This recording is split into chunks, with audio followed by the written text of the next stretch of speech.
7h54, l'heure de Quartier Libre. Laurie, donc pour nous annoncer la chronique de Guy, le thème ce matin. Eh bien Guy, ce matin, a décidé d'élever le niveau de sa chronique. Écoutez bien, en s'adressant à Dieu. Bonjour carrément. Guy. Bonjour Laurie, bonjour Patrick, bonjour à tous. Bon voilà, ça fait 2 heures qu'on vous assène des nouvelles angoissantes. Alors vas-y Carlier, fais-nous rire. Vous avez tous compris qu'il y a un hiatus entre l'ambiance anxiogène de l'actualité et une chronique d'humour. J'y pensais ce matin et c'est là que je me suis rendu compte que les temps avaient changé. Ce n'était pas comme ça il y a quelques années. Tiens Patrick, souvenez-vous, lorsque nous nous sommes connus, et c'est vrai ce que je vais dire, on s'est connus il y a 17 ans, lorsque vous présentiez sur une autre station de radio le journal de 8 heures qui suivait ma chronique, autrement dit quand vous étiez la petite Laurie de France Inter. À la différence que tous les garçons de la rédaction ne vous désiraient pas. Mais souvenez-vous, la transition entre ma chronique et votre journal était facile.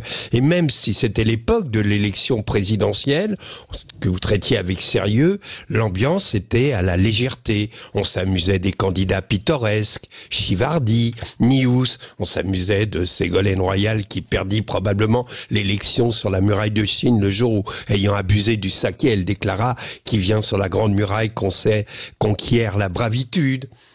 Je me souviens de ces moments, le matin, vous arriviez dans le couloir de la rédaction en lançant un « alors » à celui ou celle que vous croisiez. Vous faites toujours ça d'ailleurs. C'est vrai. Alors, comme un pêcheur lance une ligne, ça veut dire « viens, on va discuter un instant ». On commentait l'actualité. Les élections, les faits divers, les résultats sportifs, l'actu en général, avec gourmandise et légèreté. Il y a 17 ans déjà. Aujourd'hui, c'est plus possible. On sent bien que ce ne sont pas les conneries des victimes de mes chroniques qui peuvent altérer l'angoisse qui nous étreint. J'ai même parfois un peu honte de m'amuser de pauvres pantins comme BHL, Sandrine Rousseau, Luc Ferry, de leur misérable besoin éperdu de reconnaissance. Et voilà pourquoi ce matin, j'ai décidé donc de consacrer ma chronique à la seule personne qui puisse changer les choses, je veux parler de Dieu.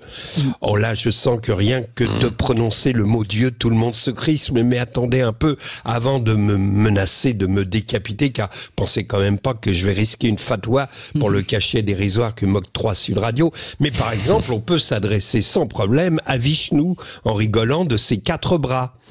Là, une petite mise à niveau hindouiste s'impose. Je vous rappelle que les 2 bras de Vishnu désignent l'activité spirituelle, les 2 autres étant consacrés au domaine physique. Comme par ailleurs le côté droit de Vishnu représente la pensée et le côté gauche l'amour, je vous laisse imaginer à quoi lui sert son bras en bas à gauche. Bon. Mon cher Vishnu, quand tu auras cette lettre et que tu la tiendras de ta main en haut à droite, cesse un instant d'agiter celle d'en bas à gauche. Bon, mon cher Vishnu, je viens par la présente te demander d'intervenir lors de la prochaine réunion des dieux pour que vous vous sortiez enfin les doigts du cul. Ça ne concerne pas Allah, évidemment.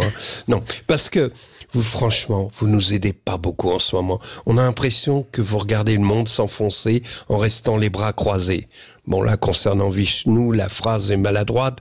En effet, comment pourrait-il faire pour croiser ses 4 bras? Enfin, quoi qu'il en soit, on dirait, vous les dieux, que vous vous complaisez à nous laisser dans la confusion la plus totale.